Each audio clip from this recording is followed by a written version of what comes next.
म्हणजे मका, ज्वारी, हरभरा, गहू याचं भरपूर नुकसान झालेलं आहे. याच्याबद्दल काहीतरी आम्हाला मोबदला सरकारनं देण्यात यावा.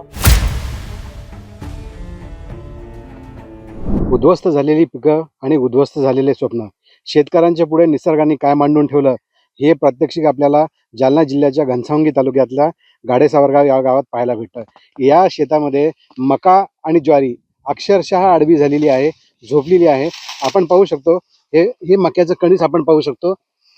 हे सगळे आडवे झालेले आहेत, खाली पडलेले आहेत आणि यापासून मिळणारं जे उत्पन्न आहे ते आता पूर्ण कामातून गेलेलं आहे. त्यामुळे गाडेसावरगावमधले हे शेतकरी अत्यंत चिंतित झालेले आहेत. हातातोंडाला आलेला घास यांचा गेलेला आहे आणि त्यामुळे आता करावं काय? मुलांचे लग्न असतील, मुलांचे शिक्षण असतील, एवढ्या सगळ्या प्रपंचाचा गाडा ओढताना या हातातोंडा आलेला जर पीक गेलं तर आपल्यावर काय ओढू शकतं हे आपल्याला हे शेतकरी सांगू शकतील. दादा, काय परिस्थिती नेमकी काय काय झालेलं आहे? ह्या अवकाळी आणि गारपीटमुळं जे प्रत्यक्ष तुमच्या समोर जे मका दिसत आहे, तर ही लागवड आणि खर्च इतर मजूर सहित धरलं तर 25-30 हजार रुपये खर्च एकरी आलेला आहे.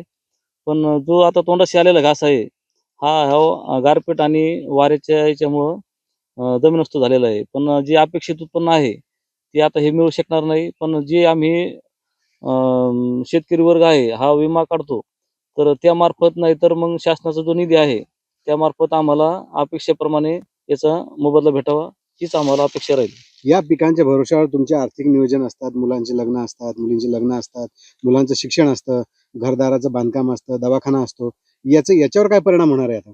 परिणाम म्हणजे जे 1 वर्ष पुढं आपलं फायदा होणार असतो, तर हा 1 वर्ष आमचा मागे जातो आणि त्याच्यात भरून निघण्यास 2 वर्ष वेळ जातो. तर फक्त शासनानं असा हा विचार करून शेतकऱ्याचं जे प्रत्यक्ष नुकसान झालेलं आहे, अशा शेतकऱ्यांना मदत हा तत्पर द्यायलाच हवी.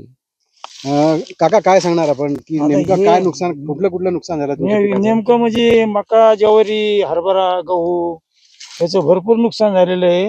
याच्याबद्दल काहीतरी आम्हाला मोबदला सरकारनं देण्यात यावा.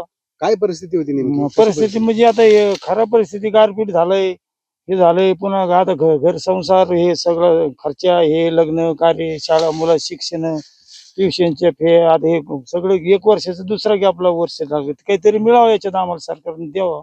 मग आता हे जे तुमचं पीक आडवं झालेलं आहे याच्यातून तुमची जो तुम्ही खर्च केला हा, तो पण निघायची काही नाही अपेक्षा नाही नाही? निघत, एवढं निघत नाही. तेवढा खर्च येतात. आता हे खराब झालं पीक, आता एकदम काळं पडन, पुन्हा ते बरोबर उत्पन्न होणार नाही ना. काहीच भाव भेटणार नाही? काहीच भाव नाही, खराबच होणार ना. म्हणजे फेकण्यातच गेलं समजा. मग काय आता याला काय काही चांगले निघण्याच्या काही खराब निघण पूर्ण. आपण पाहू शकतो या शेतकऱ्यांच्या हातामध्ये आलेलं हे जे पीक आहे, हे मक्का जो आहे, अगदी चांगला भरला गेला होता, चांगला पोसला गेला होता, पण आलेल्या गारपिटीने आणि जोरदार वाऱ्याने हे सगळं पीक जे आहे ते उद्ध्वस्त झालेलं आहे.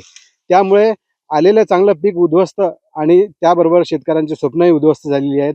मुलांच्या शिक्षणाचा, लग्नाचा, बऱ्याच कामांचा त्यांचा आता अडथळा येणार आहे, आर्थिक विवंचना होणार आहे आणि यासाठी ते काहीतरी भरीव मदत मिळावी, विम्याची मदत मिळावी, असा एक मागणी त्यांची आता जोर धरू लागली आहे. आनंद साळी, लोकमत.com, जालना.